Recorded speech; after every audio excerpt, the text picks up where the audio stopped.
কারণ বিশ্বনবী দৌড়ে দৌড়ে নামাজে যেতে নিষেধ করেছেন। ইযা উকিমাতিস সালাতু ফালা তাতুহা তাসআউন ওয়া আতুহা তামশুন আলাইকুম বিস-সাকিনা ফামা আদরাকতুম ফাসাল্লু ওয়া মা ফাতাকুম ফাতিমু।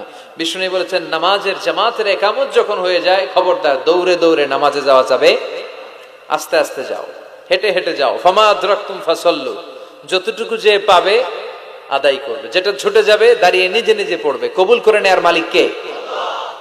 নামাজের জামাত দেখে দৌড় দিবেন, কিভাবে যাবেন? আস্তে আস্তে। আপনি দৌড়ে দৌড়ে গেলে আপনার ব্রেথ ইন ব্রেথ আউট, হাঁপানির ব্যারাম হবে। নামাজে যদি আপনি হাঁপাতে থাকেন এটা সুন্দর লাগবে? আপনি কার সামনে দাঁড়াচ্ছেন? সব রাজার বড় রাজা, মহারাজা, চিল্লা এখন ঠিক কিনা? তার সামনে দাঁড়িয়ে হাঁপানির ব্যারাম দেখানোর কোনো সুযোগ? ধীরস্থির ভাবে যাবেন।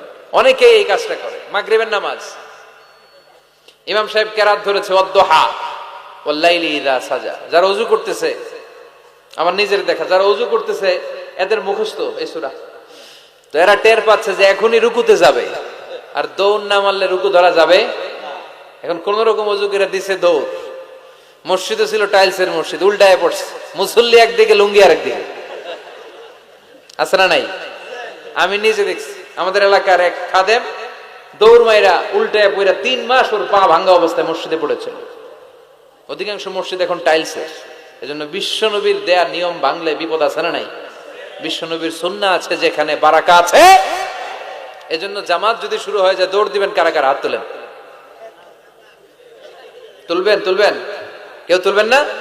আচ্ছা, তার মানে জামাত শুরু হয়ে গেলে দৌড়ে দৌড়ে জামাতে যে শরীক হওয়া যাবে, আস্তে আস্তে যাবেন, যা পাবেন পড়বেন, বাকিটা আদায় করে নেবেন। কবুল করে নেবে কে?